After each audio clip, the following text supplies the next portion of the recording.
जिस बच्चे को पिता की गोद से ठुकराया गया वही आगे चलकर आसमान का सबसे अटल तारा बना ध्रुव। ध्रुव की तपस्या एक अमर सनातन कथा। राजमहल का छोटा राजकुमार। बहुत समय पहले की बात है। प्राचीन भारत में एक महान राजा थे, महाराज उत्तानपाद। उनके दो रानियां थीं, सुनीति और सुरुचि। सुनीति बहुत दयालु और धर्मपरायण थी, जबकि सुरुचि अत्यंत सुंदर लेकिन घमंडी स्वभाव की थी। राजा सुरुचि से अधिक प्रेम करते थे। सुनीति के पुत्र का नाम था ध्रुव और सुरुचि के पुत्र का नाम था उत्तम। ध्रुव केवल 5 वर्ष का था, लेकिन उसका हृदय बहुत निर्मल और साहसी था। एक दिन राजमहल में राजा सिंहासन पर बैठे थे। छोटा उत्तम राजा की गोद में खेल रहा था। ये देखकर ध्रुव भी प्रेम से अपने पिता की गोद में बैठने के लिए आगे बढ़ा, लेकिन तभी सुरुचि ने क्रोध में ध्रुव को रोक दिया। उसने कठोर शब्दों में कहा, यदि तुम्हें राजा की गोद में बैठना है तो पहले मेरे गर्भ से जन्म लेना होगा। यदि तुम्हें राजा की गोद में बैठना है तो पहले मेरे गर्भ से जन्म लेना होगा। तुम इस अधिकार के योग्य नहीं हो। ये शब्द ध्रुव के छोटे से हृदय में तीर की तरह लगे। उसकी आंखों में आंसू भर आए। सबसे अधिक दुख उसे इस बात का हुआ कि उसके पिता चुप रहे। रोता हुआ ध्रुव अपनी माता सुनीति के पास गया और सारी बात बता दी। माता सुनीति ने उसे अपने आंचल में छिपा लिया और बोली, संसार में सच्चा सहारा केवल भगवान नारायण है। बेटा, संसार में सच्चा सहारा केवल भगवान नारायण है। वही सबके दुख दूर करते हैं।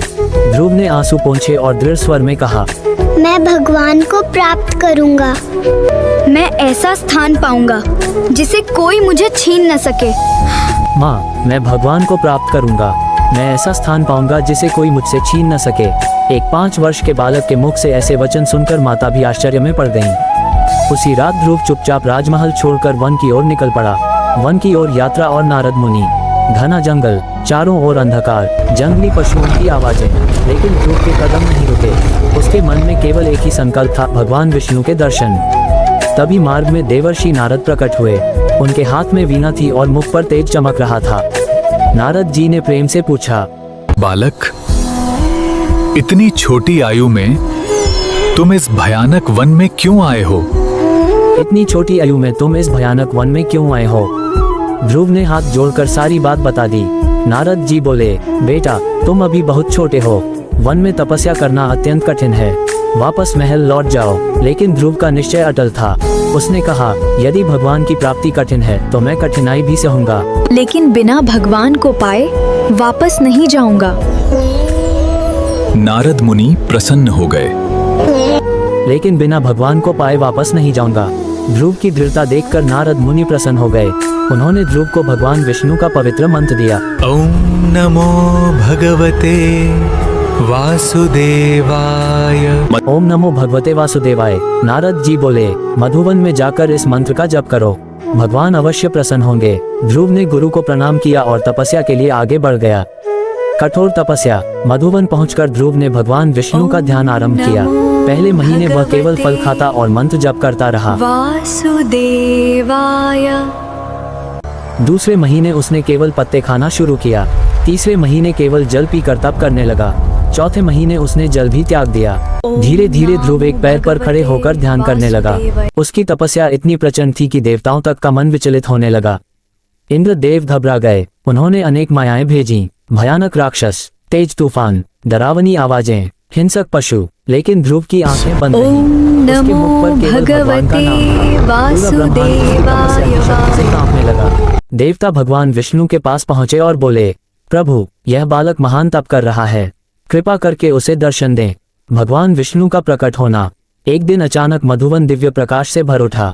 आकाश में शंख, चक्र, गदा और पद्म धारण किए भगवान विष्णु प्रकट हुए। गरुड़ पर बैठे भगवान का तेज हजारों सूर्य के समान चमक रहा था।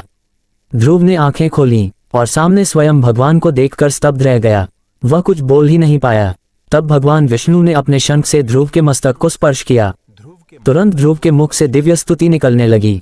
भगवान विष्णु मुस्कुराए और बोले, वत्स ध्रुव, मैं तुम्हारी भक्ति से अत्यंत प्रसन्न हूँ। वर मांगो। ध्रुव की आंखों में आंसू थे। वह बोला, अब मुझे कुछ नहीं चाहिए। आपके दर्शन ही मेरे लिए सबसे बड़ा वरदान। प्रभु, अब मुझे कुछ नहीं चाहिए। आपके दर्शन ही मेरे लिए सबसे बड़ा वरदान है। भगवान बोले, तुम्हारी कीर्ति सदा अमर रहेगी। आकाश में तुम्हें अटल स्थान मिलेगा। ध्रुव तारा की उत्पत्ति। भगवान विष्णु ने ध्रुव को आकाश में सबसे ऊंचा और अटल स्थान प्रदान किया।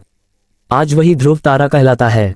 सभी ग्रह और नक्षत्र घूमते रहते हैं, लेकिन ध्रुव तारा स्थिर रहता है, ठीक वैसे ही जैसे ध्रुव की भक्ति अटल थी। ध्रुव वापस अपने राज्य लौटा। राजा उत्तानपाद को अपनी गलती का पछतावा हुआ। उन्होंने ध्रुव को गले लगाकर क्षमा मांगी और ध्रुव एक महान और धर्मप्रिय राजा बना। ध्रुव वापस अपने राज्य लौटा। राजा उत्तानपाद को अपनी गलती का बहुत पछतावा हुआ। उन्होंने ध्रुव को गले लगाकर क्षमा मांगी। ध्रुव आगे चलकर एक महान और धर्मप्रिय राजा बना। इस कथा से मिलने वाली शिक्षा: सच्ची भक्ति उम्र नहीं देखती, अपमान भी जीवन बदल सकता है। दृढ़ संकल्प से भगवान भी प्रसन्न होते हैं। जो व्यक्ति अपने लक्ष्य पर अटल रहता है वही ध्रुव बनता है। जय श्री हरि विष्णु।